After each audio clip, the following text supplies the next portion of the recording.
കണ്ണൂര് പിടിക്കാൻ KPCC president നേരിട്ടിറങ്ങണം. അടവുകൾ 18 പയറ്റി മുങ്ങാൻ നോക്കിയിട്ടും ഹൈക്കമാൻഡ് കനിഞ്ഞില്ല.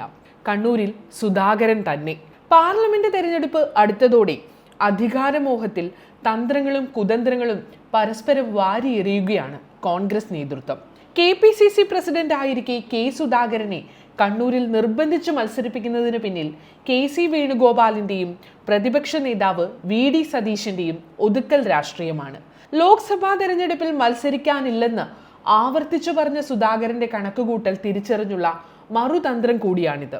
മത്സരിക്കുന്നതോടെ ആദ്യം KPCC പ്രസിഡന്റ് പദവി തെറിപ്പിക്കുകയും പിന്നീട് നിയമസഭാ തെരഞ്ഞെടുപ്പിൽ നിന്ന് ഒഴിവാക്കുകയുമാണ് തന്ത്രം.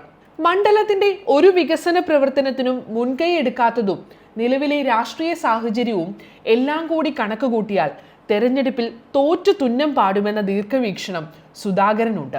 വോട്ട് അഭ്യർത്ഥിച്ച് ജനങ്ങളുടെ മുഖത്ത് നോക്കാനാകാത്ത സ്ഥിതിയാണ്. പാർലമെന്റിനകത്തും പുറത്തും പൂർണ്ണ പരാജയമായിരുന്നു സുധാകരൻ. പാർലമെന്റിൽ കൃത്യമായി ഹാജരാകുന്നതിലും സംസ്ഥാനത്തിന്റെയും മണ്ഡലത്തിന്റെയും പ്രശ്നങ്ങൾ ഉന്നയിക്കുന്നതിലും ഒരു താല്പര്യവും കാണിക്കാത്ത സുധാകരൻ MP ഫണ്ട് ചെലവഴിച്ചതിലും ഏറെ പിന്നിലാണ്. മതന്യൂനപക്ഷങ്ങളുടെ ആശങ്കയാണ് മറ്റൊരു പ്രധാന വിഷയം.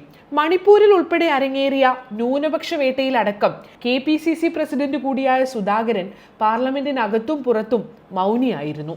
RSS ശാഖയ്ക്ക് കാവൽ നിന്നെന്ന് വീരസ്യം പറയുന്ന BJPയിൽ പോകണമെന്ന് തോന്നിയാൽ പോകുമെന്നും അതിന് ആരുടെയും സമ്മതം ആവശ്യമില്ലെന്നും പരസ്യമായി പ്രഖ്യാപിച്ച സുധാകരനെ എങ്ങനെ വിശ്വസിക്കുമെന്ന ചോദ്യം ന്യൂനപക്ഷങ്ങൾക്കിടയിൽ ശക്തമാണ്. RSSനെ ന്യായീകരിക്കാൻ നെഹ്റുവിന്റെ മതനിരപേക്ഷ നിലപാടിനെ തള്ളിപ്പറഞ്ഞ സുധാകരൻ വീണ്ടും മത്സരിക്കുന്നതിൽ കോൺഗ്രസുകാർക്കും ആശങ്കയുണ്ട്. പത്മജ വേണുഗോപാലുമായി അടുപ്പം പുലർത്തുന്ന നേതാവാണ്. പത്മജിയുടെ BJP പ്രവേശനത്തെ സുധാകരൻ രഹസ്യമായി ആശീർവദിക്കുകയായിരുന്നു. പിറകെ ഞാനുമുണ്ടെന്ന സന്ദേശമാണ് ഇതിലൂടെ നൽകിയത്. മോൻസൺ മാവുങ്കൽ തട്ടിപ്പ് കേസിൽ 2ാം പ്രതിയായ സുധാകരന്റെ ചെയ്തികളും തെരഞ്ഞെടുപ്പിൽ ചർച്ചയാകും. സ്വന്തം തട്ടകത്തിൽ സുധാകരൻ നേരിടുന്ന ഏറ്റവും വലിയ വെല്ലുവിളി വിശ്വസിക്കാൻ പറ്റിയ നേതാക്കൾ ആരും കൂടെയില്ലെന്നതാണ്. കണ്ണൂരിലെ നേതാക്കളെ വിശ്വാസത്തിലെടുക്കാതെ കോഴിക്കോടുകാരനായ KPCC ജനറൽ സെക്രട്ടറി K ജയന്തിനെ മത്സരിപ്പിക്കാനുള്ള നീക്കവും സുധാകരന് വിനയായി. സുധാകരനൊപ്പമുണ്ടായിരുന്ന നേതാക്കളെല്ലാം കളം മാറി. BJPയിലേക്ക് ചേക്കേറിയ സന്തത സഹചാരി C രഘുനാഥ് കണ്ണൂരിൽ സ്ഥാനാർത്ഥിയായതും മമ്പറം ദിവാകരൻ സ്വതന്ത്രനായി മത്സരിക്കുന്നതും വെല്ലുവിളിയാണ്.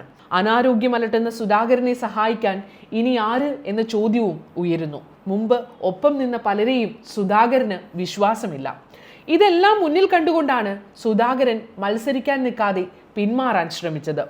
മത്സരിച്ചാൽ KPCC പ്രസിഡന്റ് സ്ഥാനം നഷ്ടപ്പെടുമെന്നും തോറ്റാലും ജയിച്ചാലും നിയമസഭാ തെരഞ്ഞെടുപ്പിൽ മത്സരിക്കാനാകില്ലെന്നും സുധാകരൻ കണക്കുകൂട്ടി. നിയമസഭയിലേക്ക് മത്സരിക്കുകയും അതുവരെ KPCC പ്രസിഡന്റ് സ്ഥാനത്ത് തുടരുകയുമായിരുന്നു ലക്ഷ്യം. ഇത് തങ്ങളുടെ മോഹങ്ങൾക്ക് തടസ്സമാകുമെന്ന ചിന്തയിലാണ് വേണുഗോപാലും സതീശനും കൈകോർത്തത്. KC വേണുഗോപാലിന്റെ ഏത് തീരുമാനവും കണ്ണുമടച്ചംഗീകരിക്കുന്ന പതിവാണ് കുറച്ചു കാലമായി ഹൈക്കമാൻഡിന്. ഇക്കാര്യത്തിലും ഹൈക്കമാൻഡ് നോക്കുകുത്തിയായി.